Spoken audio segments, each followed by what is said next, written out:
പ്രിയപ്പെട്ട കലാകാരൻ നവാസ് മരിച്ചിട്ട് ഇപ്പോൾ ഒരു വർഷം ആയിരിക്കുകയാണ്. കലാഭവൻ നവാസ് വളരെയധികം ശ്രദ്ധ നേടിയ ഒരു നടൻ തന്നെയായിരുന്നു. എല്ലാവരുടെയും ഒരു പ്രിയ നായകൻ തന്നെയായിരുന്നു നവാസിൻ്റെ മരണവാർത്ത എല്ലാവരും തന്നെ ഞെട്ടലോടെയാണ് കേട്ടത്. വളരെയധികം ദുഃഖമായിരുന്നൊരു വാർത്ത തന്നെയായിരുന്നു അത്. പെട്ടെന്നുണ്ടായ അസുഖനിമിത്തമായിരുന്നു നവാസിൻ്റെ മരണം. ഇപ്പോഴും നവാസിൻ്റെ ഭാര്യയും മക്കളും അതിൽ നിന്ന് വിട്ടുമാറിയിട്ടില്ല. അത്രയധികം വേദനിപ്പിക്കുന്ന ഒരു മരണവാർത്ത തന്നെയായിരുന്നു അത്. അതിനുശേഷം നവാസ് അവസാനമായി അഭിനയിച്ച ചിത്രം കാണാൻ രഹന എത്തി.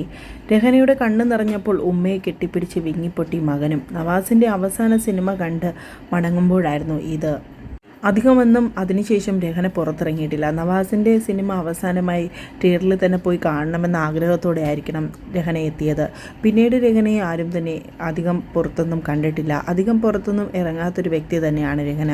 വളരെയധികം സന്തോഷകരമായൊരു ജീവിതം നയിക്കുകയായിരുന്നു രഹനയും നവാസും. രഹനയ്ക്കൊരു ബൊട്ടീക്കും അതുപോലെ തന്നെ ഡ്രൈവിങ്ങും എല്ലാം അറിയുന്ന ഒരു ബോൾഡായിട്ടുള്ളൊരു സ്ത്രീയാക്കി എടുക്കുകയായിരുന്നു നവാസിൻ്റെ ആഗ്രഹവും. അതുപോലെ തന്നെ സാധിച്ചു. എന്നാൽ നവാസിൻ്റെ മരണത്തോടെ ദുഃഖമായ ഒരു സ്ത്രീയായി മാറുകയായിരുന്നു രഹന. ഇപ്പോഴും നവാസ് കൂടെയില്ല എന്ന് വിശ്വസിക്കാനാവാതെ ആയിരിക്കണം രഹന ഇപ്പോഴും കഴിയുന്നത്. വളരെയധികം ദുഃഖകരമായൊരു വാർത്ത തന്നെയായിരുന്നു എല്ലാവർക്കും തന്നെ അത്. ഇപ്പോൾ സോഷ്യൽ മീഡിയയിൽ നിറഞ്ഞു നിൽക്കുന്നത് നവാസ് മരണപ്പെട്ടിട്ട് ഒരു വർഷം ആയതിൻ്റെ വിവരമാണ് എല്ലാവരും തന്നെ ചർച്ച ചെയ്യുന്നത്. നവാസിൻ്റെ മകൻ തന്നെയാണ് സോഷ്യൽ മീഡിയയിലൂടെ തൻ്റെ ബാപ്പിച്ചി വിട്ടുപൊട്ട് ഒരു വർഷമായി എന്നുള്ള വാർത്തയും പങ്കുവയ്ക്കുന്നതും.